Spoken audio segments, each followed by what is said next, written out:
하나님의 경고를 무시한 비극이라는 제하에서 오늘 말씀을 우리 함께 살펴보면서 하나님의 뜻을 발견하고 하나님이 우리에게 베풀어 주시는 은혜를 취하고자 합니다. 이 요시야처럼 대대적으로 그리고 온 국민을 하나님 앞에 제대로 살아가야 된다고 그렇게 닦아세우면서 종교 개혁을 일으켰던 왕이 유다 열왕 가운데 참 드물고 요시야처럼 이렇게 완벽하게 이루어냈던 경우는 극히 드뭅니다. 그래서 저는 오늘 말씀이 좀처럼 잘 이해가 되지 않기도 했습니다. 왜냐하면 여기 애굽의 왕 그러니까 느고가 바벨론과 전쟁을 하기 위해서 출정을 하는 거예요. 그런데 요시야 왕이 그 소식을 듣고 막아서는 거예요. 이 애굽 왕 느고를 막아서는 거예요. 그랬을 때 그 느고가 사신을 보내서 요시야 왕에게 나는 지금 하나님의 뜻을 따라 하나님의 명령을 받고 내가 저 바벨론과 전쟁하러 가는 거다 라고 그렇게 소식을 전합니다. 요시야 왕이 누굽니까? 철저하게 하나님의 뜻대로 살아보겠다고 그렇게 백성들까지 전부 하나님 앞에 닦아세웠던 하나님의 뜻대로 살려고 하나님의 율법책이 성전에서 발견되고 난 이후에 그 말씀을 들으며 옷을 찢고 통회하고 자복하고 모든 유다 백성들을 하나님 앞에 세우기 위하여 율법책을 들려주면서 하나님의 뜻을 구했던 사람이 바로 요시야 왕입니다. 그런데 하나님의 뜻이 그러한 요시야 왕을 요시야 왕에게 분명하게 하나님의 뜻이 전달되지 않고 이방 나라 왕을 통해서 이게 하나님의 뜻이다 라고 내가 이렇게 하나님의 명령을 받아서 출정하는 거다 라고 그렇게 얘기할 때 쉽게 수긍이 가겠습니까? 이방 나라는 하나님을 무시하고 사는 나라, 애굽 나라는 자기들의 신이 따로 있고 하나님을 선택하는 그런 나라도 아니었어요. 몇천 년 동안 하나님에 대해서 온전히 하나님을 따르고 그러기보다는 하나님을 섬기는 유다 백성들을 괴롭혔던 나라예요. 그런데 그런 나라에 하나님의 명령이 떨어졌다라고 하는 것을 만약에 제가 요시야라면 받아들일 수가 없습니다. 그래서 하나님의 뜻을 무시하다가 큰 변을 당할 수도 있으니 나와의 전쟁을 피하자라고 그렇게 얘기하는 그 애굽의 파해의 사신을 무시하고 오히려 자기가 변장을 해서 자꾸 애굽과 싸움을 벌이다가 활에 맞고 큰 중상을 입게 됩니다. 그래서 부하에게 얘기해서 왕의 전차를 버리고 버금, 그에 준하는 그런 전차를 타고 예루살렘으로 돌아와서 거기서 죽습니다. 그러니까 온 나라가 요시야 왕의 죽음을 안타까워하고 애통해했습니다. 그 당시 선지자였던 예레미야가 애가를 지어서 부르고 백성들이 그 노래를 함께 부를 정도로 온 나라의 슬픔이 되어 버리고 말았습니다. 여러분들 같으면, 여러분들이 요시야 왕이라면 이런 상황에서 어떻게 행동을 했을까요? 정녕 요시야 왕의 잘못은 무엇일까요?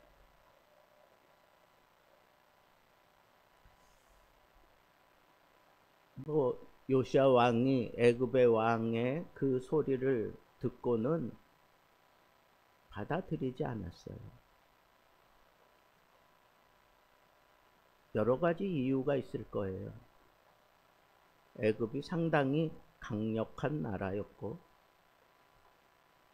그리고 자기 신앙으로는 도무지 쉽게 용납할 수 없는 그런 방법으로 하나님의 뜻이 나에게 전달된다는 게, 그게 어찌 보면 자존심 상하는 그런 문제라고 생각할 수도 있었습니다. 그리고 이 요시야는 얼마든지 내가 애굽과 전쟁을 해서 이길 수 있다라고 생각했기 때문에 자기가 변장을 하고 그 전쟁에 참여해서 승리를 얻고자 했던 겁니다.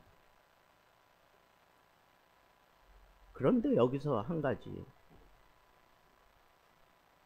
과연 하나님이 왜 요시야를 놔두고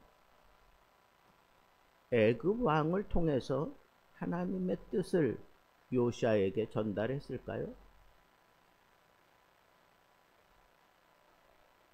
성경에 하나님의 백성에게 직접 전달하지 않고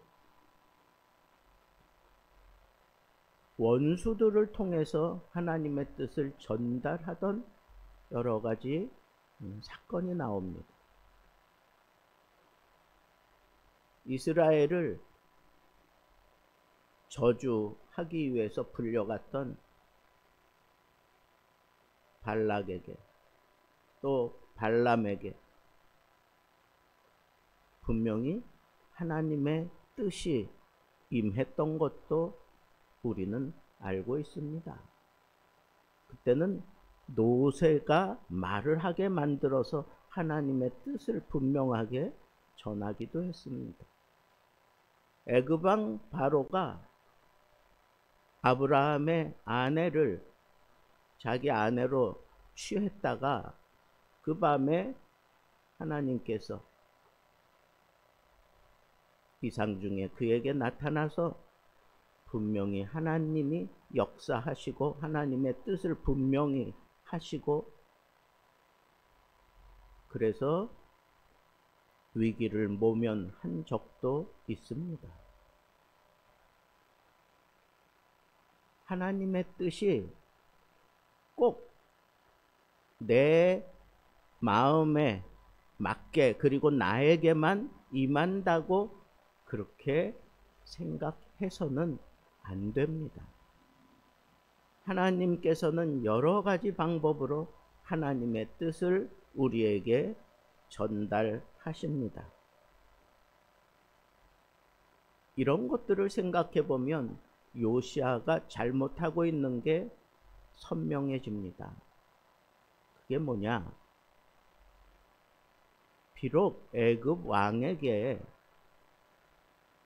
하나님의 뜻이 임했을 때, 그때 이 요시야가 하나님과 독대했어야 되는 거예요. 하나님의 뜻을 물었어야 되는 거예요. 그냥 말도 안 되는 소리지, 나를 놔두고 어떻게 하나님을 모르는 당신을 통해서 하나님의 뜻이 실현된다는 거야. 말이 안 되지 않아? 그러면서 그냥 무시할 것이 아니라 하나님의 뜻을 제대로 알기 위해서 여호와께 물어야 되는 거예요. 이스라엘에게 대대적인 심판과 멸망이 임할 것이라고 하는 하나님의 말씀을 발견하고 그 말씀을 들었을 때에는 어떻게 취했습니까? 여호와께 물으라. 그러면서 선지자에게 그 해답을 얻잖아요. 그래서 확신하고 그것을 토대로 해서 온 백성을 하나님 앞에 말씀을 들으며 닦아 세우게 만들잖아요. 그런데 왜 이때는 요시야가 하나님의 뜻을 묻지 않았을까요? 나는 이게 요시야가 잘못한 것이라고 생각합니다. 하나님은 나 혼자만의 하나님이 아니에요. 하나님은 어쩌면 나를 시험하기 위해서, 나를 달아보기 위해서 우회해서 하나님의 뜻을 나에게 전달할 때도 참 많습니다. 이게 하나님의 뜻입니까? 라고 그러면서 막 대들 수 있었던 그 문제도 아브라함은 그냥 침묵하면서 하나님의 뜻이 분명하게 내 눈앞에 나타날 때까지, 끝까지 갈 때까지 갔던 아브라함의 그 믿음을 보시고 하나님께서 이제야 네가 나를 경외하는 줄 알겠다 라고 그렇게 섭리하셨던 그 하나님에 대해서 유다 백성들은 너무너무 잘 알고 있었어요. 그런데 왜 요시야는 이런 상황이 벌어졌을 때 내가 경계해야 될 접근을 통해서 하나님의 뜻이 나에게 증거되고 전달된다는 것 자체를 요시야는 무시하고 듣기를 싫어했다 그랬어요. 듣기를 싫어하고 오히려 변장하고 나갔다 그렇게 얘기를 합니다. 변장하고 나갔다라고 하는 것을 보면 어쩌면 마음에 두려움이 있기 때문에 변장을 하고 전투에 임했다고 볼 수도 있습니다. 어쩌면 하나님의 뜻이 정말 이 애굽 왕에게 임하여 자기에게 증거된 것이라고 생각할 수도 있는 요소들이 여기 있는 거예요. 자기가 변장하고 나갈 필요가 없었어요. 두려우니까 변장하고 나간 거예요. 그리고 그 사신이 얘기하는 그 얘기를 싫어했다 그랬어요. 싫어했다. 어쩌면 하나님의 뜻이 자기에게 임한 것을 어렴풋하게 느꼈을런지도 모르겠어요. 그러니까 싫어했다 그러는 거예요.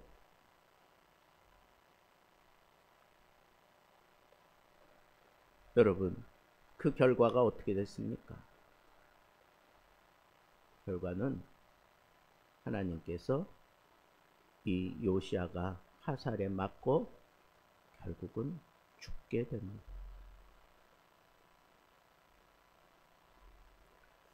저는 이 본문 때문에 참 하나님은 참 야속하신 분이다.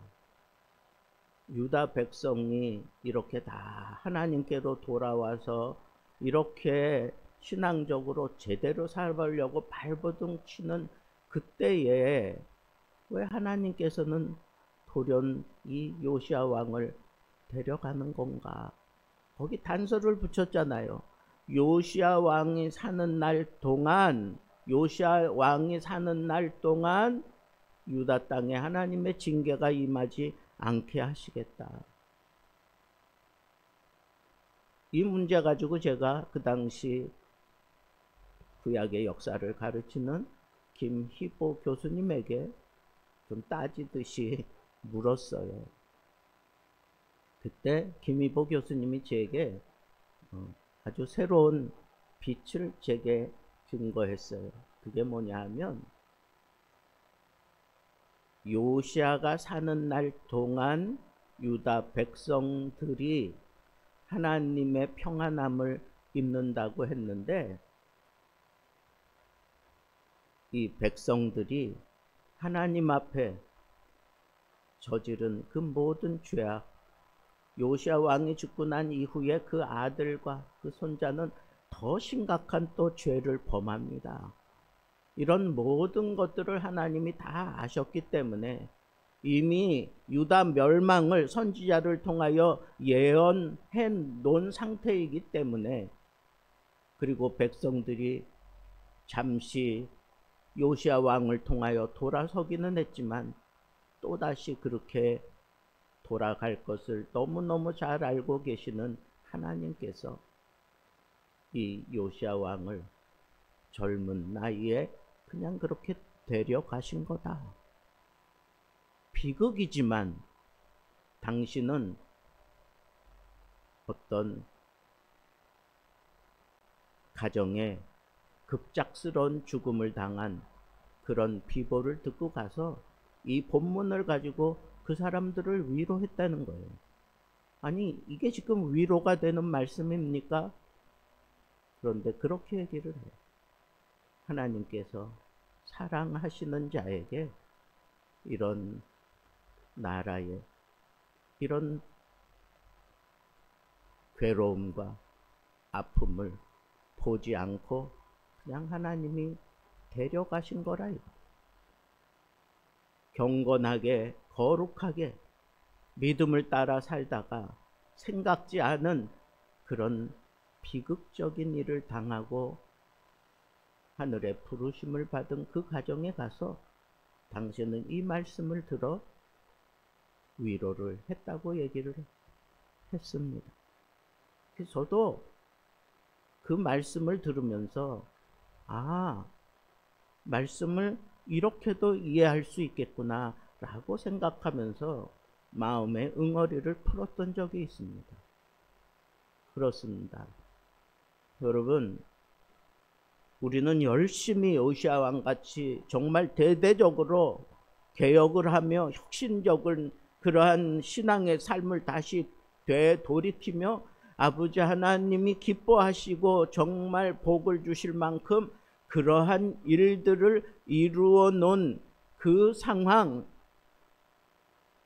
그런 사람에게 어쩌면 하나님께서는 일찍 데려가실 수도 있다는 것. 일찍 데려가서 그 수고로움과 그 아픔을 겪지 않고 하나님이 불러가셨다라고 그렇게 생각할 수도 있다는 겁니다. 반면에 또 내가 아무리 철저하게 믿음으로 산다고 할지라도, 그래서 하나님이 인정해주는 그런 믿음의 쾌거를 이루고 칭찬을 들었다고 할지라도 여전히 그에게도 시험은 찾아온다는 거예요. 아주 고난이도의 시험이 찾아올 수 있다는 겁니다. 그래서 저는 오늘 말씀을 들어서 여러분들에게 이 한 말씀만 꼭 전하고 싶습니다. 어떤 상황이 내 앞에 벌어질지라도 내 생각을, 내 마음을 온통 흔들어 놓을 수 있는 그런 상황이 내 앞에 펼쳐진다고 할지라도 너무 기뻐서 아니면 너무 괴로워서 말도 안 되는 상황에서 거기서 여호와께 물으라. 하나님의 뜻을 찾아 물어야 됩니다. 그래야 하나님의 뜻을 온전하게 내가 거기서 붙잡을 수 있고 요시야 왕처럼 이렇게 실수하지 않습니다. 작은 실수 때문에. 인간적으로는 얼마든지 이해가 가잖아요. 나한테 하나님의 뜻이 안 하고 당신에게 온다고? 당신은 우리의 적군인데 나에게만 임해야 될 것 같은 하나님의 뜻이 당신에게 먼저 임했다고? 자존심 상하는 일이지만 그때 요시야는 하나님께 물었어야 되는 거예요. 하나님의 뜻을 물었어야 되는 겁니다. 그러지 않았기 때문에 그와 같이 훌륭한 왕이었음에도 불구하고 이렇게 실수할 수밖에 없었다는 겁니다. 그리고 우리가 요시야 왕이 참 미련한 사람이다, 이 하나님의 뜻에 대해서 제대로 알지 못했던 사람이다, 이렇게 함부로 얘기하면 안 된다는 거예요. 김희보 교수님 말씀대로 그가 예루살렘 멸망 전에 하나님께서 그를 불러 가셨다. 그를 진정으로 사랑하고 위로한 모습일 수도 있다라고 하는 이런 생각을 가지고 어떤 상황에서도 함부로 내 생각을 앞세우지 말고 하나님의 뜻을 물을 수 있는 그런 하나님의 사람들 되기를 우리 주님의 이름으로 축복합니다.